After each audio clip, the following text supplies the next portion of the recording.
Meus amores, estamos de volta e vamos dar continuidade ao nosso livro de história? Vamos, né? No vídeo anterior, nós tínhamos entrado no assunto que era cultura, patrimônio e memória. A gente já falou um pouquinho sobre cultura, que é tudo aquilo que envolve o conhecimento, tudo que envolve o modo de pensar de um povo, né? Os hábitos que nós temos, as histórias que nós sabemos. Então, tudo isso é cultura. Nós entraremos agora, acho que a gente já comentou também um pouquinho no outro vídeo, sobre a questão do patrimônio. O patrimônio cultural é tudo aquilo que a gente considera como valoroso para a gente, é tudo aquilo que tem um valor especial para a nossa cultura, para a nossa sociedade, para que a gente conheça a nossa história através desse patrimônio.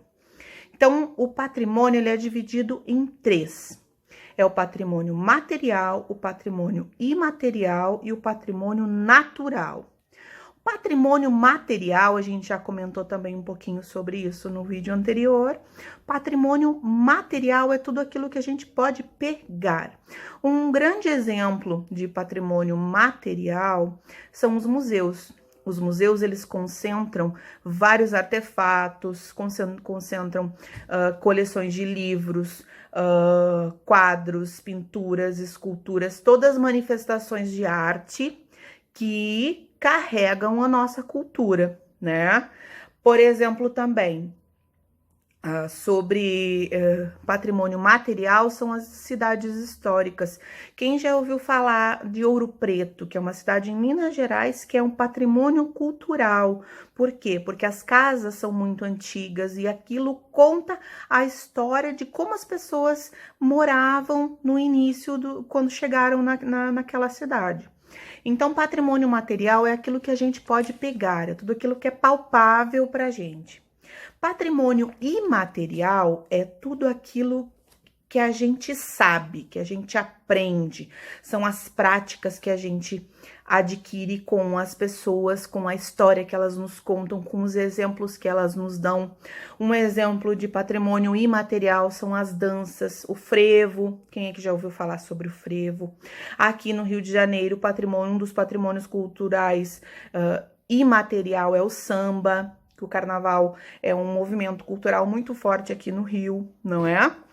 E temos também, em Minas Gerais, a forma como os produtores de queijo fazem o queijo artesanal em Minas Gerais. O queijo artesanal de Minas é muito famoso, né? Então, eles carregam o patrimônio imaterial, é tudo aquilo que é passado de geração para geração, que a gente conta a história em que foram introduzidas esses conhecimentos. Já o patrimônio natural é tudo aquilo que a natureza nos deu. Então, a gente considera um patrimônio natural aquilo que a natureza já construiu e nos deixou, né, como patrimônio. Um exemplo aqui no Rio de Janeiro é o Corcovado. Quem é que sabe o que é o Corcovado? É onde está o Cristo. Isso aí, a montanha do Corcovado é uma montanha muito grande, muito alta, e ela já estava lá, o homem não construiu. Então, ou seja, foi a natureza que montou aquele cenário e o homem somente completou a paisagem, ok? Um outro exemplo de patrimônio natural são as cataratas do Iguaçu. Quem que já ouviu falar nas cataratas do Iguaçu, que ficam em Foz do Iguaçu, no Paraná? É uma queda de água, uma queda d'água muito grande, é um combinado de quedas d'água, onde existe muita água caindo ao mesmo tempo. Não são como as cachoeiras que a gente vê normalmente, mas é uma queda d'água muito grande. Então, esse é um dos exemplos de patrimônio natural que a gente possui aqui no Brasil. Então, vamos relembrar. Patrimônio material, aquilo que a gente pega, tudo que é palpável pra gente. Patrimônio imaterial é todo aquele conhecimento que nós possuímos, ok? Que é transmitido de uma geração para outra através de histórias, né, de costumes. E o patrimônio natural é aquilo que a natureza nos deu, né? É um patrimônio, e todos esses três tipos de patrimônios diferentes merecem o nosso valor, merecem o nosso respeito e o nosso cuidado, né?